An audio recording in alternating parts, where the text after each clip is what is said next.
जय जगन्नाथ बंधुगण आज आम जानिबा वृष राशि भाग्य किपरि रहिबो संपूर्ण भाव में आम से विषय आलोचना करिबा। सेमानंकर स्वास्थ्य शिक्षा प्रेम संपर्क वैवाहिक जीवन भाग्य कैरियर व्यापार वाणिज्य किपरि रहिबो सेही विषय विस्तार भाव में आलोचना करिबा। नवग्रहंकर स्थिति मध्य देखिबा। नवग्रह कि प्रकार फल देबारे सक्षम हेबे शेष में अशुभत्व प्रदान करुथिबा किसी विशेष प्रतिकार मध्य जानिबा। सेथिपाई भिडियोटी को शेष पर्यंत देखंतु। चलंतु भिडियोटी आरंभ करिबा जहाँकि जन्म राशि चंद्र राशि उपर आधारित वृष राशिर नवग्रहंकर स्थिति विषय सर्वप्रथमे जानिबा। एहा पूर्वरु जदि आपणकर भी वृष राशि होइथाए एवं आपण भी ईश्वर को सच्चा हृदय रे भक्ति करंती विश्वास करंती तेबे एही वीडियोटी को लाइक करी कमेंट बॉक्स रे जय मां लक्ष्मी जय जगन्नाथ अवश्य लिखि दियंतु। तेबे जानिबा नवग्रहंकर स्थिति किपरि रहिछि वृष राशि उपरे। वृष राशि व्यक्ति माने साधारणतः चलित वर्ष पारिवारिक क्षेत्र में सकारात्मक फलाफल आशा करि पारंती। वर्ष आरंभ मे मास मध्यभाग पर्यंत बृहस्पति ग्रह जहाँ पारिवारिक संपर्क को नियंत्रण करे तुमर प्रथम घर रहिबो तुमर परिवार सदस्यों सहित अधिक बंधन सृष्टि करिवो। तुमर व्यक्तित्व अन्य मानक आकर्षित करि पारे एवं तुमर मतामत मूल्यवान हेबो। तुमे तुमर प्रिय लोकंक दृष्टिकोण सहित समांतरल हेबाकु चेष्टा करिवो। मई मास मध्यभाग परे बृहस्पति द्वितीय घर को गला बेले एही पारिवारिक संपर्क आहुरी शक्तिशाली हेबार संभावना अछि जहाँकि परिवार संपर्क पाई समग्र वर्ष को अनुकूल करिथाए। तथापि जेतेबेले घरोई जीवन कथा आसे बेले बेले चैलेंज सृष्टि होई पारे। चतुर्थ घर उपरे शनिंक प्रभाव मार्च पर्यंत जारी रहिबो एवं मे परे केतु चतुर्थ घर को प्रभावित करिबा आरंभ करिवे। एही गमनागमन आपणक घरोई जीवन रे किछि व्याघात सृष्टि करि पारे। फलस्वरूप घरोई विषय गुड़िक वर्ष सारा जत्न सहकारे परिचालना करिबा एकांत आवश्यक। आपणक स्वास्थ्य किपरि रहिबो ए वर्ष साधारणतः स्वास्थ्य पाई अनुकूल हेबो। प्रमुख स्वास्थ्य समस्या आशा करा जाए नहीं। निर्दिष्ट भाव में मार्च परे जेतेबेले शनि आपणक लाभ घरे प्रवेश करती स्वास्थ्य समस्या आहुरी ह्रास हेबो। तथापि स्वास्थ्य समस्या संपूर्ण अनुपस्थित नथाई पारे कारण शनि मार्च पर्यंत आपणक चतुर्थ घर को प्रभावित करिवे जहाँ हृदय किंबा छाती संबंधी चिंताधारा को आपणाई पारे। फलस्वरूप जो मानकर हृदय किंबा फुसफुस अवस्था अच्छी से माने प्रारंभिक मासरे किछि असुविधा अनुभव करि पारंती। चतुर्थ घर उपरे शनिंक प्रभाव शेष हेबा परे एहा क्रमिक एवं स्थायी रोग दूर करिबारे साहाय्य करिवो। मे मास ठारू केतु ग्रह चतुर्थ घर को प्रभावित करिबा आरंभ करिवे जहाँ सामान्य व्याघात सृष्टि करिपारे। यह सत्वे गुरुत्वपूर्ण स्वास्थ्य समस्या ह्रास किछि आराम प्रदान करिबा यह सहित जोग व्यायाम एवं एक शुद्ध खाद्यर एक रूटीन बजाय रखिबा आपणक पई लाभदायक हेबो। मे मास मध्यभाग परे बृहस्पतिंकर सकारात्मक प्रभाव आपणक स्वास्थ्य को आहुरी उन्नत करिवो जहाँ आपण को अपेक्षाकृत उन्नत स्वास्थ्य उपभोग करिवो। ଆପଣଙ୍କର ପ୍ରେମ ଜୀବନ କିପରି ରହିବ? ପ୍ରେମ ଜୀବନ ଏହି ବର୍ଷ ଉତ୍ଥନ ପତ୍ତନର ମିଶ୍ରଣ ଅନୁଭବ କରିପାରେ। ବର୍ଷ ଆରମ୍ଭରୁ ମେ ପର୍ଯ୍ୟନ୍ତ ତୁମର ପଞ୍ଚମ ଘରେ କେତୁଙ୍କ ଉପସ୍ଥିତି ତୁମର ରୋମାଣ୍ଟିକ ସମ୍ପର୍କରେ ଭୁଲ ବୁଝାବୁଣା ଆସିପାରେ। ତଥାପି ଏହାର ଏକ ସକାରାତ୍ମକ ଦିଗ ଅଛି, କାରଣ ବୃହସ୍ପତି ମଧ୍ୟ ଏହି ସମୟ ମଧ୍ୟରେ ଆପଣଙ୍କ ପଞ୍ଚମ ଘରକୁ ପ୍ରଭାବିତ କରିପାରନ୍ତି। ଯେକୌଣସି ଭୁଲ ବୁଝାବୁଣାକୁ ଶୀଘ୍ର ଦୂର କରିବାରେ ସାହାଯ୍ୟ କରିବେ।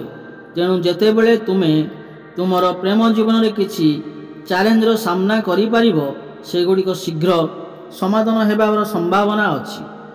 ମେ ମଧ୍ୟଭାଗ ପରେ ବୃହସ୍ପତି ଆପଣଙ୍କର ଦ୍ୱିତୀୟ ଘରକୁ ଚାଲିଯାଆନ୍ତି ଏବଂ କେତୁ ଚତୁର୍ଥ ଘରକୁ ସ୍ଥାନାନ୍ତରିତ ହୁଅନ୍ତି, ଯାହାକି ଅଧିକ ସମୟର ଭୁଲ ବୁଝାବୁଣାକୁ ହ୍ରାସ କରିପାରେ। ଏହି ସମୟ ମଧ୍ୟରେ ପଞ୍ଚମ ଘର ଉପରେ ଶନିଙ୍କ ପ୍ରଭାବ ହେତୁ କିଛି ଛୋଟ ସମସ୍ୟା ସୃଷ୍ଟି କରିପାରେ। ଛୋଟ ଭୁଲ ବୁଝାବୁଣା ସହଜରେ ସମାଧାନ ହୋଇପାରେ। ପ୍ରକୃତ ଭୁଲ ଗୁଡ଼ିକ ଅଧିକ ଗୁରୁତ୍ୱପୂର୍ଣ୍ଣ ପରିଣାମ ଦେଇପାରେ। ମୁଖ୍ୟ ବାର୍ତ୍ତା ହେଉଛି, ଯଦି ତୁମର ପ୍ରେମ ପ୍ରକୃତ ହୁଏ, ତେବେ ତୁମର ଏହି ବର୍ଷ ବିଷୟରେ ଚିନ୍ତା କରିବାର କମ ଅଛି ଏବଂ ତୁମର ସମ୍ପର୍କ ସ୍ଥିର ରହିବା ଉଚିତ। ଯଦିଓ ଯଦି ଆପଣଙ୍କର ଭାବନା ଅଜ୍ଞାତ ଅଟେ କିମ୍ବା ଯଦି ଆପଣ ପ୍ରେମରେ ଛଳନା କରୁଛନ୍ତି, ଶନି ମାର୍ଚ୍ଚ ପରେ ଆପଣଙ୍କ ସମ୍ପର୍କ ପାଇଁ ଚ୍ୟାଲେଞ୍ଜ ଆଣିପାରନ୍ତି। ଯେଉଁମାନେ ପ୍ରକୃତରେ ପ୍ରେମରେ ଅଛନ୍ତି, ଚିନ୍ତାର କୌଣସି ଆବଶ୍ୟକତା ନାହିଁ। ଆପଣଙ୍କର କ୍ୟାରିୟର ବିଷୟରେ ଦେଖିବାକୁ ଗଲେ ଅନୁକୂଳ ହେବ ବୋଲି ଆଶା କରାଯାଏ। ଶୁକ୍ର ଆପଣଙ୍କର ଷଷ୍ଠ ଘରର ଶାସକ ବର୍ଷ ସାରା ଆପଣଙ୍କ ଚାକିରିକୁ ପ୍ରାୟତଃ ସମର୍ଥନ କରିବେ। ଅତିରିକ୍ତ ଭାବରେ ମୁଖ୍ୟ ଗ୍ରହଗୁଡ଼ିକର ଗମନାଗମନ ସୂଚାଇଥାଏ ଯେ ଦଶମ ଘରର ଶାସକ ବର୍ଷ ଆରମ୍ଭରୁ ମାର୍ଚ୍ଚ ପର୍ଯ୍ୟନ୍ତ ଦଶମ ଘରେ ରହିବେ, ଯାହା କାର୍ଯ୍ୟକଳାପକୁ ସମାପ୍ତ କରିପାରନ୍ତି। ଯଦିଓ ତୁମର ବରିଷ୍ଠମାନେ ଆପଣଙ୍କର କାର୍ଯ୍ୟରେ କିଛି ତ୍ରୁଟି ସୂଚାଇ ପାରନ୍ତି, ସେମାନେ ଆଭ୍ୟନ୍ତରୀଣ ଭାବରେ ପ୍ରଭାବିତ ହେବେ ଏବଂ ଆପଣଙ୍କର କାର୍ଯ୍ୟ ଶୈଳୀରେ ସନ୍ତୁଷ୍ଟ ହେବେ। ମେ ମାସ ମଧ୍ୟଭାଗ ପରେ ବୃହସ୍ପତିଙ୍କ ଗମନାଗମନ ଆପଣଙ୍କ ଷଷ୍ଠ ଏବଂ ଦଶମ ଘରକୁ ପ୍ରଭାବିତ କରିବ। ସକାରାତ୍ମକ ଚାକିରି ଫଳାଫଳର ସମ୍ଭାବନାକୁ ଆହୁରି ସୁଦୃଢ଼ କରିବ। ଯଦି ଆପଣ ଏହି ଚାକିରି ପରିବର୍ତ୍ତନ ବିଷୟରେ ଚିନ୍ତା କରୁଛନ୍ତି, ତେବେ ଏହି ବର୍ଷ ଆପଣଙ୍କୁ ଏକ ଉତ୍ତମ ସ୍ଥାନ ସୁରକ୍ଷିତ କରିବାରେ ସାହାଯ୍ୟ କରିପାରେ। ଯଦିଓ ଆପଣଙ୍କର କିଛି ସହକର୍ମୀ ଆପଣଙ୍କ ପ୍ରତି ପ୍ରତିଯୋଗୀ କିମ୍ବା କିଛି ଆଶା ରଖିଛନ୍ତି, ଏହା ଆପଣଙ୍କ କାର୍ଯ୍ୟ ଉପରେ ଏକ ଗୁରୁତ୍ୱପୂର୍ଣ୍ଣ ନକାରାତ୍ମକ ପ୍ରଭାବ ପକାଇବାର ସମ୍ଭାବନା ନାହିଁ।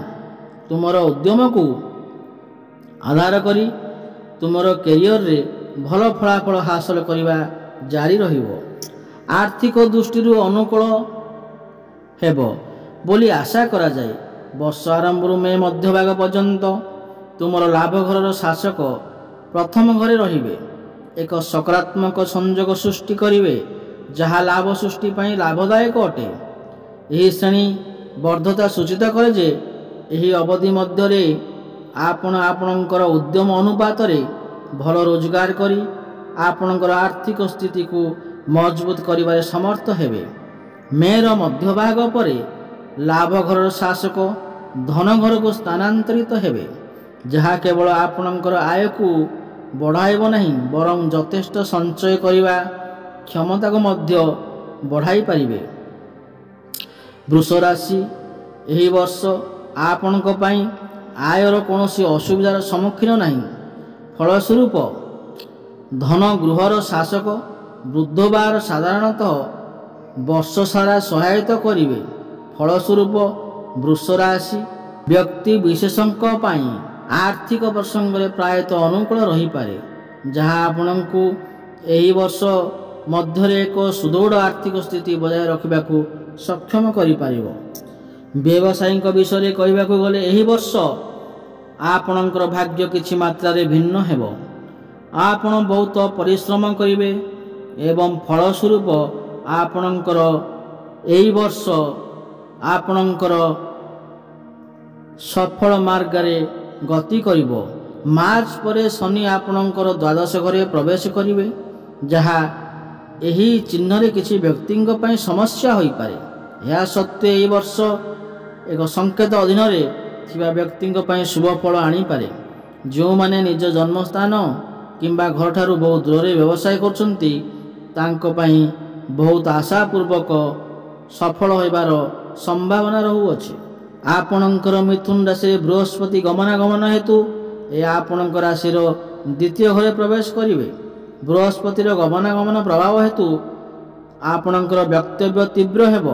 ଆପଣ ଯାହା କହୁଛନ୍ତି ଲୋକମାନେ ତାହା ଧ୍ୟାନ ଦେଇ ଶୁଣିବେ। ଲୋକମାନେ ଆପଣଙ୍କର ପରାମର୍ଶ ମାଗିବେ। ପାରିବାରିକ ଜୀବନରେ ସୁଖ ଏବଂ ତୃପ୍ତି ରହିବ।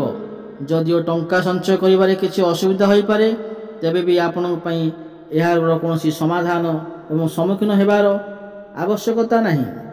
ଆପଣ ଆପଣଙ୍କର ରୋଜଗାରର ଏକ ଅଂଶ ସଞ୍ଚୟ କରିପାରିବେ। ବୃହସ୍ପତିର ଦୃଷ୍ଟିକୋଣ ଆପଣଙ୍କ ବ୍ୟବସାୟିକ ବିକାଶକୁ ସୂଚାଇବା ଷଷ୍ଠ, ଅଷ୍ଟମ ଏବଂ ଦଶମ ଘରକୁ ସ୍ଥାନାନ୍ତରିତ ହେବ। ଯଦି ଆପଣ ଆପଣଙ୍କର ପରିବାର ସହିତ ବ୍ୟବସାୟ କରନ୍ତି, ଆପଣଙ୍କର ପୂର୍ଣ୍ଣ ଅଭିବୃଦ୍ଧି କରିବାର ସୁଯୋଗ ମିଳିବ। ଆପଣଙ୍କ ଚାକିରିରେ ଆପଣ କରୁଥିବା ଲୋକମାନେ ମଧ୍ୟ ବଡ଼ ଅର୍ଥ ରୋଜଗାର କରିବାର ସୁଯୋଗ ପାଇବେ। ଆପଣ ଧାର୍ମିକ କାର୍ଯ୍ୟକଳାପରେ ନିୟୋଜିତ ହେବେ। ଏବେ ଦର୍ଶକ ବନ୍ଧୁ, ଏହି ତ ଥିଲା ବୃଷ ରାଶିର ବ୍ୟକ୍ତି ବିଶେଷଙ୍କ ପାଇଁ। ଯଦି ଆପଣଙ୍କୁ ଏହି ଭିଡ଼ିଓଟି ଭଲ ଲାଗିଥାଏ, ତାହେଲେ ଭିଡ଼ିଓଟିକୁ ଲାଇକ୍ କରନ୍ତୁ ଏବଂ ଚ୍ୟାନେଲଟିକୁ ସବସ୍କ୍ରାଇବ୍ କରି ନିଅନ୍ତୁ ଏବଂ କମେଣ୍ଟ ବକ୍ସରେ ଜୟ ଜଗନ୍ନାଥ ଅବଶ୍ୟ ଲେଖନ୍ତୁ। ପୁଣି ଦେଖା ହେବ ଆଗାମୀ ଭିଡ଼ିଓରେ। ରହୁଛି, ଧନ୍ୟବାଦ। ଜୟ ଜଗନ୍ନାଥ।